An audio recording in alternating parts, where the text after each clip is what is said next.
Hello friends, మీరు ఎప్పుడైనా గమనించారా? ఉదయం 3 గంటల నుంచి 5 గంటల మధ్య లేచినప్పుడు మన మనసు ఎందుకు అంత ప్రశాంతంగా ఉంటుంది? ఆ సమయంలో విన్న పక్షుల కిలకిల రావాలు, నిశ్శబ్దం యొక్క లోతైన శబ్దాలు ఎందుకు మన గుండెల్లో లోతుగా దిగిపోతాయి? అసలు ఋషులు, సన్యాసులు, పండితులు వేల సంవత్సరాలుగా బ్రహ్మ ముహూర్తంలోనే జపం, ధ్యానం, ఆత్మ విచారణ ఎందుకు మొదలు పెట్టారు? ఇది కేవలం ఒక యాదృచ్ఛిక ఘటన కాదు. మన పురాతన శాస్త్రాలు చెబుతున్నాయి, ఆ సమయంలో దేవతల శక్తి, దివ్యమైన కమ్యూనికేషన్ నేరుగా మనిషిపై తన ప్రభావాన్ని చూపుతుందని. ఇది ఒక అద్భుతమైన రహస్యం. కొన్ని శతాబ్దాలుగా మనకు తెలియకుండా ఉన్న ఒక శక్తివంతమైన సమయం. ఈ రోజు మనం దాని గురించి తెలుసుకుందాం. హిందూ శాస్త్రాలు చెప్పిన ప్రకారం బ్రహ్మ ముహూర్తం అంటే సూర్యోదయానికి సరిగ్గా 1 గంట 36 నిమిషాల ముందు మొదలై 48 నిమిషాల పాటు ఉండే పవిత్ర సమయం. ఉదాహరణకు సూర్యోదయం ఉదయం 6 గంటలకైతే బ్రహ్మ ముహూర్తం 4:24 నిమిషాలకి ప్రారంభమై 5:12 నిమిషాలకి ముగుస్తుంది. ఇది మనం సాధారణంగా చూసే గడియార సమయం కాదు. ఇది ప్రకృతికి సంబంధించిన ఒక కాస్మిక్ టైం. సూర్యుని గమనం, నక్షత్రాల స్థితి, భూమి యొక్క భ్రమణం ఆధారంగా నిర్ణయించబడే ఒక దివ్యమైన కాలచక్రం ఇది. ఈ సమయాన్ని మన వేదాలు దేవలోక సంధి అని పిలుస్తాయి. దేవలోక సంధి అంటే భూమి మరియు దేవతల శక్తులు కలిసే దివ్యమైన సంధికాలం. ఊహించుకోండి, రెండు వేర్వేరు లోకాలు, రెండు వేర్వేరు శక్తి క్షేత్రాలు ఒక చోట కలిసే అద్భుతమైన క్షణం. వేదాలు స్పష్టంగా చెబుతున్నాయి, ఈ సమయంలో ఇంద్రుడు, సూర్యుడు, చంద్రుడు, వాయువు, అగ్ని వంటి దివ్య శక్తులు తమ శుద్ధీకరణ శక్తిని భూమిపైకి ప్రసరింపజేస్తాయి. అవి భూమిని, దానిలోని జీవరాశిని సానుకూల శక్తితో నింపుతాయి. ఈ సమయంలో మానవుని చిత్తం అత్యంత స్పష్టంగా, నిర్మలంగా ఉంటుంది. సాధారణ రోజులలో మన మనసు వేలాది ఆలోచనలతో నిండి ఉంటుంది. కానీ ఈ బ్రహ్మ ముహూర్తంలో ఆ ఆలోచనల అలజడి తగ్గుతుంది. అప్పుడు మన ఆధ్యాత్మిక శక్తిని, జ్ఞానాన్ని చాలా సులభంగా గ్రహించగలం. మనం జపం చేసినా, ధ్యానం చేసినా, శ్లోకాలు చదివినా ఆ దివ్య శక్తి మరింత యాంప్లిఫై అవుతుంది. అంటే ఆ శక్తి 100 రెట్లు ఎక్కువగా మనపై ప్రభావాన్ని చూపుతుంది. ఇది ఒక రకమైన కాస్మిక్ బూస్టర్ లాంటిది. మన పూర్వీకులు కేవలం ఆధ్యాత్మిక కోణం నుండే కాకుండా శాస్త్రీయ కోణం నుండి కూడా ఈ బ్రహ్మ ముహూర్తాన్ని అర్థం చేసుకున్నారు. మోడర్న్ సైన్స్ కూడా ఈ సమయం యొక్క విశిష్టతను అంగీకరిస్తుంది. తెల్లవారుజామున 3 నుండి 5 గంటల మధ్య మన శరీరంలో మెలటోనిన్ అనే హార్మోన్ అత్యధికంగా ఉత్పత్తి అవుతుంది. ఈ మెలటోనిన్ మనసును ప్రశాంతంగా ఉంచుతుంది, ఒత్తిడిని తగ్గిస్తుంది, ఏకాగ్రతను అద్భుతంగా పెంచుతుంది.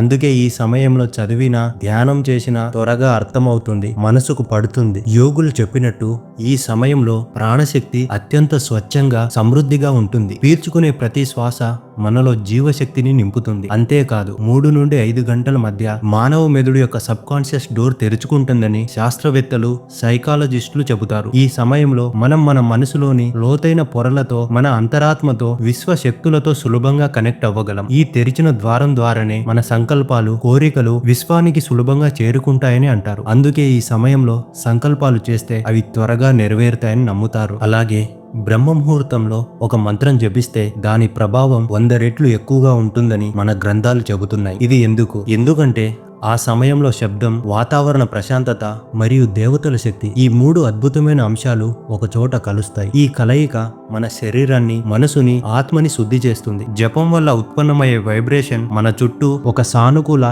శక్తి క్షేత్రాన్ని సృష్టిస్తాయి. ఉదాహరణకు గాయత్రి మంత్రం, మహామృత్యుంజయ మంత్రం, ఓం నమః శివాయ, ఏ మంత్రమైనా సరే ఈ సమయంలో జపిస్తే దాని ఫలితం అమోఘంగా ఉంటుంది. మీ మనసుకు నచ్చిన, మీ ఇష్ట దేవతకు సంబంధించిన మంత్రాన్ని ఎంచుకోండి. 10 నిమిషాలు జపించండి.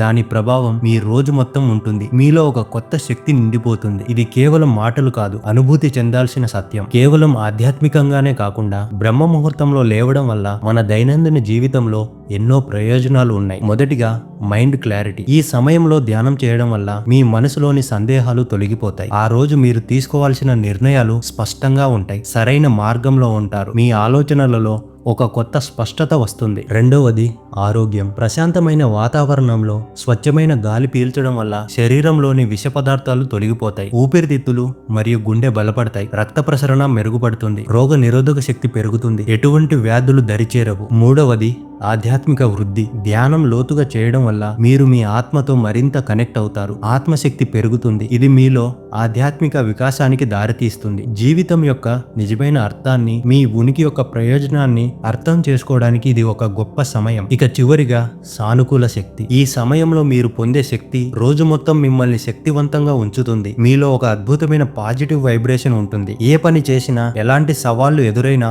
వాటిని ఆత్మవిశ్వాసంతో ఎదుర్కోగల శక్తిని పొందుతారు. బ్రహ్మ ముహూర్తం ప్రాముఖ్యతను వివరించడానికి ఒక చిన్న కథ ఉంది. ఒకప్పుడు ఒక ఆశ్రమంలో ఒక విద్యార్థి తన గురువును అడిగాడు, గురుదేవా, మీరు ఎందుకు ప్రతిరోజు ఉదయం 3 గంటలకు ఎవరు లేవక ముందే లేచి కూర్చుంటారు, అంత ప్రశాంతంగా ధ్యానం చేస్తారు? అప్పుడు గురువు ఇలా అన్నాడు, నాయనా, అది నా కోసం కాదు, అది దేవుడి కోసం కూడా కాదు, అది నా ఆత్మ కోసం. ఎందుకంటే ఆ సమయంలో నా ఆత్మ విశ్వ దేవతల శక్తితో కలుస్తుంది. ఆ సంభాషణ, ఆ అనుసంధానం నా జీవితానికి నిజమైన దిశను, శక్తిని ఇస్తుంది. గురువు మాటలు విని ఆ శిష్యుడు ఆశ్చర్యపోయాడు. అప్పటి నుంచి ఆ శిష్యుడు కూడా ప్రతిరోజు బ్రహ్మ ముహూర్తంలో లేచి జపం, ధ్యానం చేయడం మొదలుపెట్టాడు. కొన్ని రోజుల్లోనే అతని జీవితం పూర్తిగా మారిపోయింది. అతను విద్యలో రాణించాడు, జీవితంలో గొప్ప విజయాలు సాధించాడు, ఎల్లప్పుడూ సంతోషంగా ఉన్నాడు. కేవలం తెల్లవారుజామున నిద్ర లేవడం వల్ల అతని జీవితంలో ఇంత అద్భుతమైన మార్పులు వచ్చిందంటే నమ్మబుద్ధి కావడం లేదు కదూ. కానీ ఇది సత్యం. మరి స్నేహితులారా, మీరు కూడా ఒకసారి ప్రయత్నించండి. ఇది కేవలం ఒక ఆచారం కాదు, ఇది మీ జీవితాన్ని మార్చే